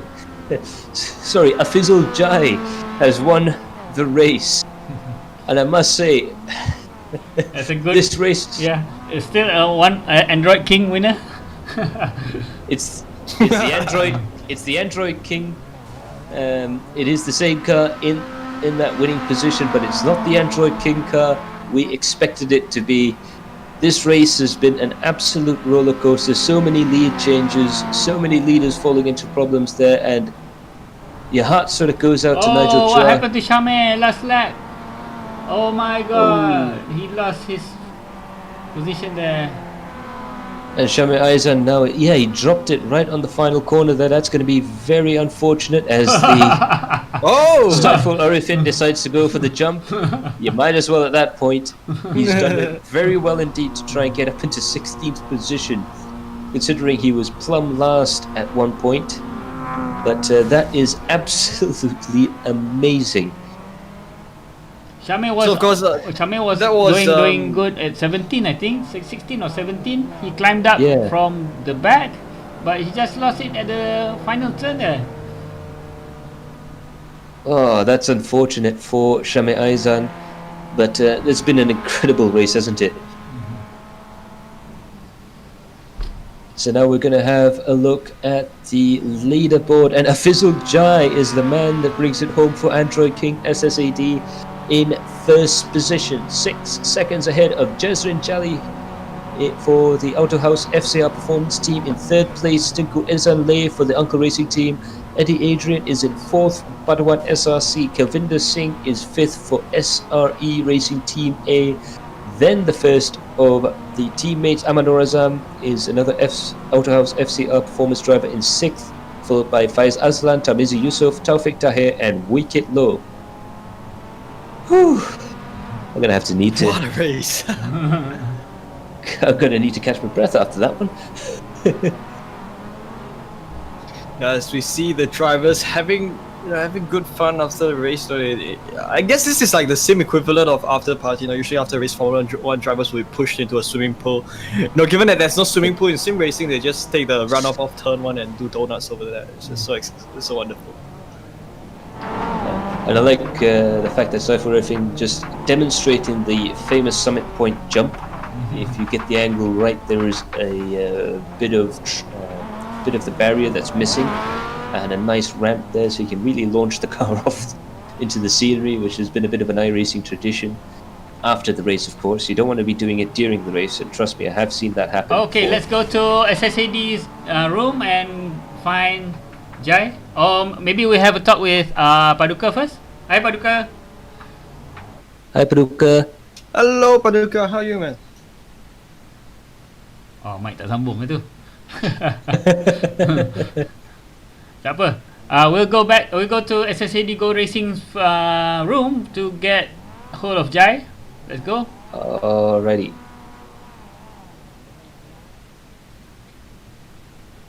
Hello guys, we're live. Hell, Dominic, you see? Hello. Hi guys, we're live. Hi. Jai, the winner dekat sini tak? Ada. Tanya. Bye. Thank you. So, Tahniah Abang Jai. Berpeluh.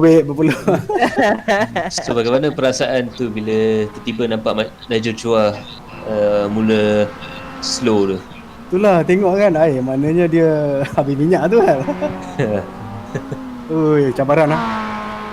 Oh ya, dah berapa banyak kali kita dah tukar leader dan berapa banyak insiden di dekat depan tu. Memang very entertaining race lah, the most entertaining race of the season, I think.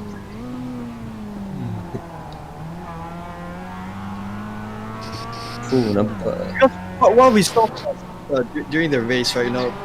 The leader was changing every few laps. So. Yeah. Someone, race leader, then they'll go out. A new leader comes and then they'll go out in a few laps. And after a new one comes and then they'll probably face some issue and go out again. Yeah. It was so exciting all the way up to the last moment of the race when he ran out of fuel and another leader came out. Man. And that was Afizul Jai. Wow.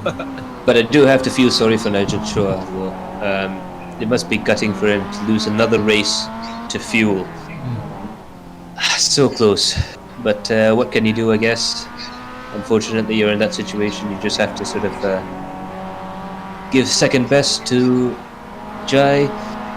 But yeah, this race has had some huge consequences for not only this for the leaders, but for the championship as well. So many championship contenders have fallen off the road. It's unbelievable. It's going to be an absolute mix-up in the championship standings. We're going to have to really be careful and tabulate everything because I think we're going to have a new leader for the championship yet again. Okay, is Paduka ready? Paduka? Paduka is not online lagi. Okay, still in this group we have SACD punya team owner Rashid Raidal. So how was the race, Abang Rashid? Alhamdulillah, okay.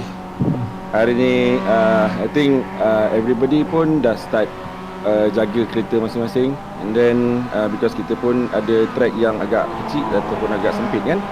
So okay lah, I think tak ada banyak, kurang sikit kot insiden. And then all the drivers pun dah start knowing each other, dah start dah boleh anticipate apa yang driver lain nak buat.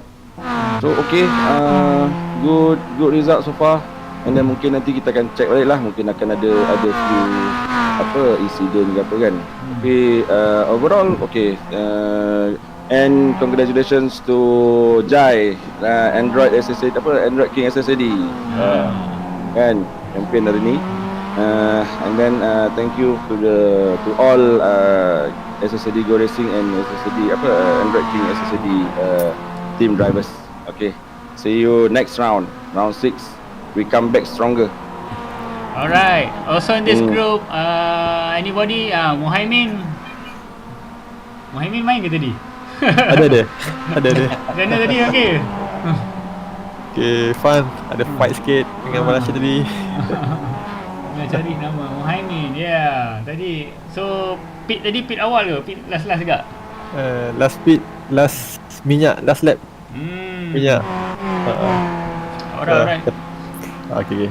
Semua hari ni berjaya kawal sikit kereta dan kurangkan crash. Ada juga tadi crash, tapi tak ada sampai tahap nak ni. Okay, Paduka dah ready ke Paduka? Yo. Boleh brief sikit tadi macam mana race tadi? Race tadi okey, semua terkawal. Rasanya diorang ni dah tinggalkan marah diorang kat rumah kot. And so semuanya okey, cuma ada beberapa insiden lah yang tak teruk lah. Tapi okey lah. So harap-harapnya kita cuti lah minggu ni untuk orang kata review benda-benda insiden. Harap tak ada protes lah sampai pada hari ni. So kita bolehlah berbual hari Selasa nanti untuk benda-benda yang menarik boleh kita kongsikan. Harapnya tidak lah. Harapnya tidak ada lah kan. Kita tengok tadi pun clean, cantik semua. Okey. Dalam grup ni juga kita ada Tamizi rasanya. Tamizi? Ya, ada. Macam mana dia, okey ke tak? Okey tu okey lah. Cuma itulah track macam licin lah. Lain macam lah kan, baru ni lepas main 24 hours. Ya, jadi lain sikit lah. Semua MF5 ni, aduh. Kila downforce pula Overall okey lah. Alright, tanya habis race semua. Alright, thank you. Okay, I see Waikid tapi dia mute. Is he around? Waikid tak ada, tak apa, it's okay. Apa kata we move on to rap product punya room. Let's go guys. Besok di kalkulator salah. Hello, we're live guys. Kalau early shift tak ada effect lah. Hai. Siapa ada dalam ni? Apa jadikan Syamir? Baru ada effect. Syamir, what happened last turn? Last turn dah habis minyak lah sebenarnya. Tak kenapa tadi pace saja langgar ke dia saja ke tak tahu lah. Saja tu apa? Saja dah kat belakang kan. Tanya khabar. Actually tadi I blow enjin masa nombor 8 tadi kot. So kena towing dan terus ke belakang lah. So pit terus dengan isi minyak sekali lah. Yang mula-mula tu apa jadi tu? Yang mula-mula tu alamak, tu kena rumput lah. Lepas tu terus swipe Kelvin tu. Aduh. Drop ke nombor 8. Tapi itulah waktu tu Elliot tengah leading kan. Tak ada luck today. Okay, Syaril Narafudin kat sini juga kan? Macam mana tadi Bingo? Ada minyak. Apa minyak? Aku salahkan aku punya team principal lah. 2.6 liter cukup. Tak cukup. Aduh, calculation silap lah tu. Aku akan silap lah. Cost consumption dia tinggi sangat lah MS5 ni tiba-tiba. Okay, another guy here is Melvin. Melvin dia. Melvin, bro, macam mana tadi? You out tadi awal tadi? Tak ada dah? Satu lagi kawan kita yang always tumpang bilik dom, Maicil Hafiz. What happened Maicil? Tengah cari nama Maicil kat okey ni kereta dia. Tengok. Okey Maicil, tadi start macam okey. Start okey tapi ada cetelang. Cetelang apa? Dekat turn yang ke berapa tadi, dekat S tu. Kat mula dekat first lap. Lepas tu drop ke 20 lebih. Lepas tu dah last tu Lolin apa dah bawa. Tak apa, kita boleh hantar submit protest. Okey. Kita gunakan saluran ni betul. Gunakan saluran betul ni. Okay, berapa email ada? Okay, tengok yang ni team memang silap kecil lah tadi. Terlanggar Colin Chia waktu tu kan. So starting dah okey. Oh, siapa starting 25 Tak, ni leaderboard silap ni aku offkan lah. Tak, okey ni betul ni. Betul Starting dia. Aku tak ingat lah. Betul. Dia starting 25 habis 25 juga. Okey lah. Sekejap kita tengok balik restart Start main drag waktu tu. Drag. In belakang buat tidur. Lama tak main drag. Dia berkarat sikit, kena practice balik lah. Lama tak pergi Coffee Village. Okay, semua berhati-hati kan.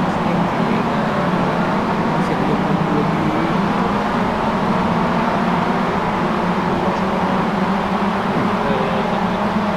Hey guys, I will just head off for a while first. I just want to open the podcast. Okay, thanks. I'll be back later for after party.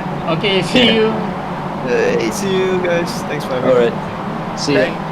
Thanks. Thanks. Thanks for having me. Maicil steady ya. Tak kena sondal hari ni Come on lah, triple kot. Aku pula yang menyondol. Kau pakai VR ke? Tak, aku pakai triple. Tak boleh pakai VR. Tak boleh Pening tu terlanggar. Kau cakap sorry tak kat dia? Aku cakap dekat dalam diri sorry. Okey lah. Ni antara lap 1 incident kita tak nampak tadi Korang fokus kat depan je, korang kena fokus kat tengah dengan belakang. Tak, kita nampak ni. Kita fokus kat kereta lain. Nampak sebenarnya. Merah tak nampak. Okey, jatuh dekat Tak, kita nampak juga. Nampak dekat broadcast tadi. Tapi tak perasan pula Maicil course. Tu terlibat tiga kereta je kan? Banyak. Kalau yang tiga. Kalau yang belakang-belakang tu sapu memang full concealer lah. Dia ada banyak yang off course tapi tak langgar lah. Tak ada, semua banyak ke tepi. So semua dapat jalan balik kan. Okey lah. Betul. Yang paling ketara ni yelah lepas tu ada lagi kan 3-4 biji kan yang mana tadi lap 2 ke lap 1 lap 3 tak dapat trace balik. Farid punya pedal minyak pecah. Patah. Apa tu? Farid punya pedal brake. Pedal brake bukan pedal minyak. Dia disconnect tu. Bila macam tu aku tersondol Rashid dengan Muhammad. Rashid lah, okey. Kita tengok dia sondol Ipin Sekejap. Alah, dia rewind balik sekejap. Lap. Ni ke? Ni lah kot. Tak antara ni dia. Tu. Tak boleh break. Tak boleh break Brake failure, disaster ni. Brake dia patah. Tertanggal. Brake failure lah ni kira. Scary weh. Kalau bayang kereta betul. Oh.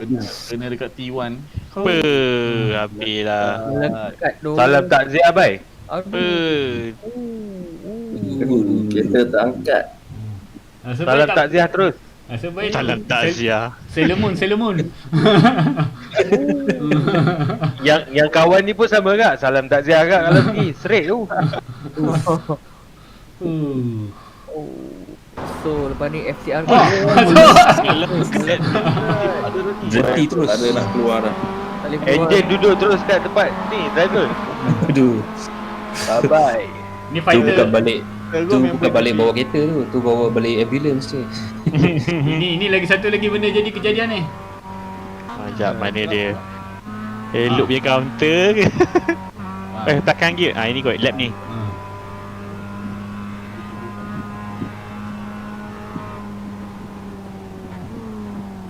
Turn 3, turn 4 kan? Turn 3 lah, turn 3. Turn 3, 1, 2, turn 3. Tengah fight waktu ni. Apa dia? Tengah fight waktu ni. Tak fight pun, cuma lead kan? tengah lead tapi tayar kanan tu kot. Nampak. Mana dia pergi? Yalah, dia pun waktu tu high speed kan. High speed, tak boleh buat apa dah tengah drift. Kesian Kevin dia tak tahu nak pergi kiri kanan dia. Tak tahu nak commit mana. Kalau nak habiskan tak ada bonnet, aku dah buat trend dah. Trend center lah. Tapi tak apa tadi yang engine pecah. Saya bawa malu je. Dekat bawah tu Turn U-turn kiri ni. Masa dah tengah-tengah je, dah tengah-tengah event kat dah kan? Tengah-tengah dah. Masa termis. Drop gear laju sangat tu. Dengar kat broadcast aku dengar gebom macam tu. Aku akan kau Tamizi ke Sondonga atau Tamizi belakang kau kan? Masa tu. Tamizi belakang tu. Lepas tu aku drop gear maybe pasal tak tahu lah pasal hill lento jugalah punca kot. Lepas clutch cepat sangat. Terus belum. Kejadian yang tak pernah tengok ni, enjin pecah. Terforward sikit.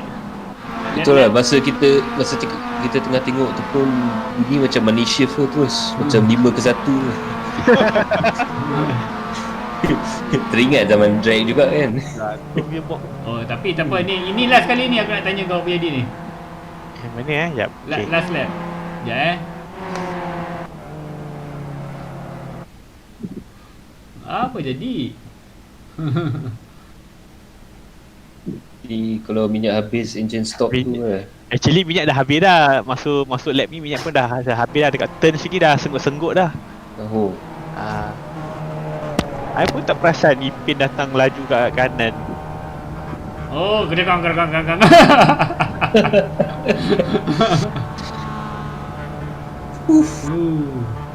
Ni waktu apa? Last lap, last corner. Wow. Apa jadi tu? Ipin pun tengah kabut nak tak perasan lah. Waktu kereta dah stall kat tepi tu. Tengok tergabung semua. Cuba tengok view Ipin. Dia macam mengelak je. Sekejap. Dia tengah mengelak kereta lagi satu yang lagi slow. Daripada belakang. Daripada arah cermin ke belakang. Speed. Speed. Dia dah datang dulu. Terus satu dia boleh.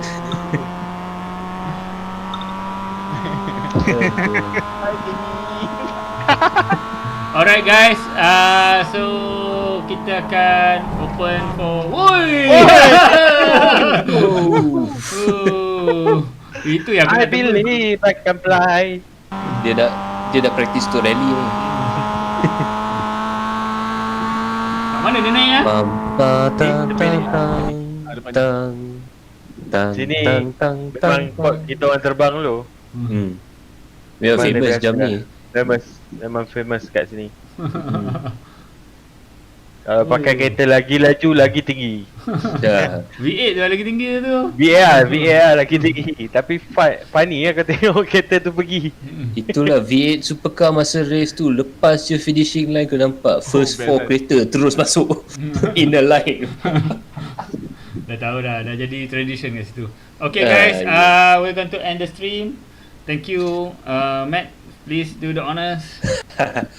Alright, all that remains for me to say is to thank our director Karol Alang, our race steward Paduka Shoaib, my co-commentators Chan Wei Han, and our sponsors Works Engineering, Lucas Oil, Organ Engineering, Stream.my, Simology, Pico Media, Sim Racing Enthusiasts, Todak Motorsports, and Inter Formula. Congratulations to Afizul Jai for the fantastic racing.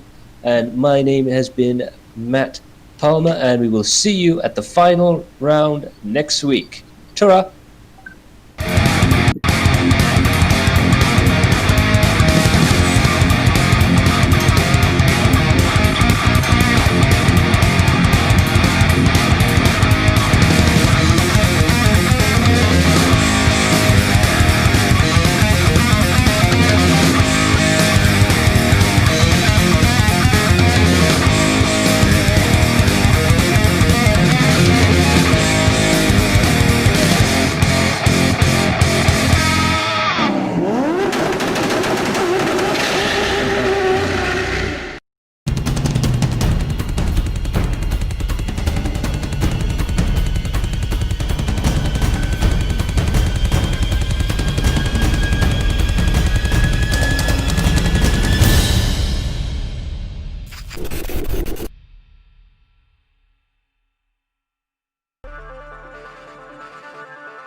Hi, I'm Matt from Interformula, and welcome to our Research and Development Center.